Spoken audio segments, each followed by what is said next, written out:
Words with BR CR DR. నమస్తే మిత్రులారా, మనం రెండు అచ్చులు జంటగా వచ్చే కొన్ని పదాలు చూడబోతున్నాం.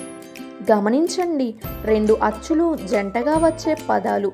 మిత్రులారా, ఈ పదం చూడండి. పదం సిఆర్ఏబి. ఈ పదంలో సి మరియు ఆర్ అనే రెండు అచ్చులు జంటగా వచ్చాయి.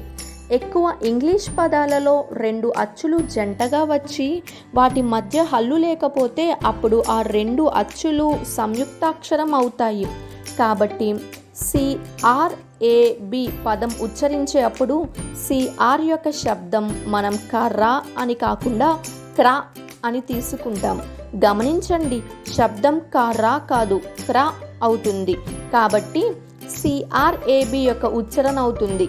సిఆర్ యొక్క శబ్దం క్రా, సిఆర్ఏ యొక్క శబ్దం క్రా. కాబట్టి సిఆర్ఏబి యొక్క ఉచ్చారణ అవుతుంది క్రాబా, క్రాబ్. క్రాబ్ అంటే పీత. తరువాత పదం చూద్దాం. పదం జిఆర్ఐపి. మిత్రులారా, ఈ పదంలో కూడా జి మరియు ఆర్ అనే రెండు అచ్చులు జంటగా వచ్చాయి.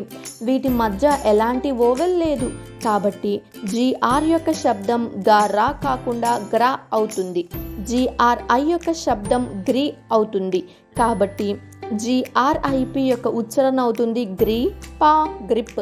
గమనించండి మిత్రులారా, ఈ వీడియోలో మనం వివిధ అచ్చులకు ఆర్ కలుపుతున్నాం మరియు ఆ రెండు అక్షరాల శబ్దాన్ని సంయుక్త పద్ధతిలో తీసుకోబోతున్నాం. గమనించండి, బిఆర్ యొక్క శబ్దం రా కాకుండా బ్రా అవుతుంది.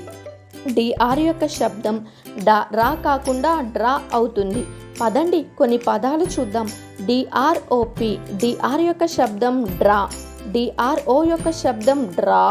డిఆర్ఓపి యొక్క ఉచ్చారణ అవుతుంది డ్రా పా, డ్రాప్. డ్రాప్ అంటే బిందువు. తరువాత పదం చూద్దాం. పదం డిఆర్యుజి. డిఆర్ యొక్క శబ్దం డ్రా, డిఆర్యు యొక్క శబ్దం డ్రా మరియు డిఆర్యుజి యొక్క ఉచ్చారణ అవుతుంది డ్రాగా, డ్రగ్. డ్రగ్ అంటే మందు. తరువాత పదం చూద్దాం. పదం ఎఫ్ఆర్ఓజి. ఎఫ్ఆర్ యొక్క శబ్దం ఫ్రా, ఎఫ్ఆర్ఓ యొక్క శబ్దం ఫ్రా. కాబట్టి ఎఫ్ఆర్ఓజి యొక్క ఉచ్చారణ అవుతుంది ఫ్రాగా, ఫ్రాగ్. ఫ్రాగ్ అంటే కప్ప. తరువాత పదం చూద్దాం. పదం టిఆర్ఏఎస్హెచ్. టిఆర్ యొక్క శబ్దం ట్రా, టిఆర్ఏ యొక్క శబ్దం ట్రా, ఎస్హెచ్ యొక్క శబ్దం షా. కాబట్టి టిఆర్ఏఎస్హెచ్ యొక్క ఉచ్చారణ అవుతుంది ట్రాషా, ట్రాష్. ట్రాష్ అంటే చెత్త. తరువాత పదం చూద్దాం. పదం డిఆర్యుఎం. డిఆర్యు యొక్క శబ్దం డ్రా, డిఆర్యుఎం యొక్క ఉచ్చారణ అవుతుంది డ్రామా, డ్రమ్. డ్రమ్ అంటే డోలు. మిత్రులారా, మీకు అర్థమవుతోందిగా, రెండు అచ్చులు జంటగా వచ్చినప్పుడు వాటి మధ్య హల్లు లేకపోతే అప్పుడు ఎక్కువ పదాలలో అవి సంయుక్తాక్షరం అవుతాయి. Words with BL CL FL.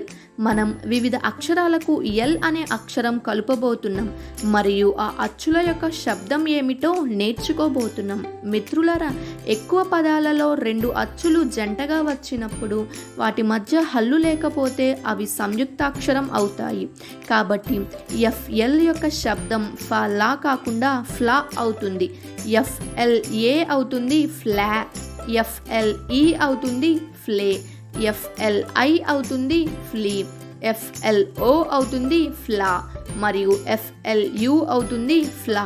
పదండి ఇప్పుడు కొన్ని పదాలు చూద్దాం. సిఎల్ఏపి. మిత్రులారా, సిఎల్ యొక్క శబ్దం కాలా కాకుండా క్లా అవుతుంది.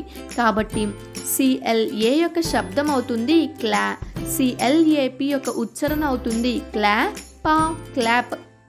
క్లాప్ అంటే చప్పట్లు కొట్టడం. తరువాత పదం చూద్దాం. పదం ఎస్ఎల్ఐపి. ఎస్ఎల్ యొక్క శబ్దం సలా కాకుండా స్లా అవుతుంది. కాబట్టి ఎస్ఎల్ఐ యొక్క శబ్దం అవుతుంది స్లీ, ఎస్ఎల్ఐపి యొక్క ఉచ్చారణ అవుతుంది స్లీ పా, స్లిప్.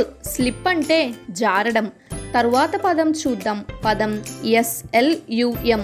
ఎస్ఎల్ యొక్క శబ్దం స్లా, ఎస్ఎల్యు యొక్క శబ్దం స్లా, SLUM యొక్క ఉచ్చారణ అవుతుంది స్లమ్. స్లమ్ అంటే పేదల బస్తీ.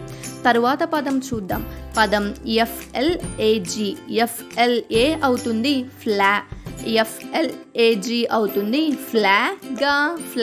ఫ్లాగ్ అంటే జెండా. తరువాత పదం చూద్దాం. SLA అవుతుంది SLAP అవుతుంది స్లాప్ అనగా చెంపదెబ్బ. తరువాత పదం SLEEP అవుతుంది SLEEP అవుతుంది స్లీప్ అంటే నిద్రపోవడం. తరువాత పదం BLOOM. మిత్రులారా, BL యొక్క శబ్దం బాలా కాకుండా బ్లా అవుతుంది. కాబట్టి BLOOM యొక్క ఉచ్చారణ అవుతుంది బ్లూమ్ అంటే వికసించడం.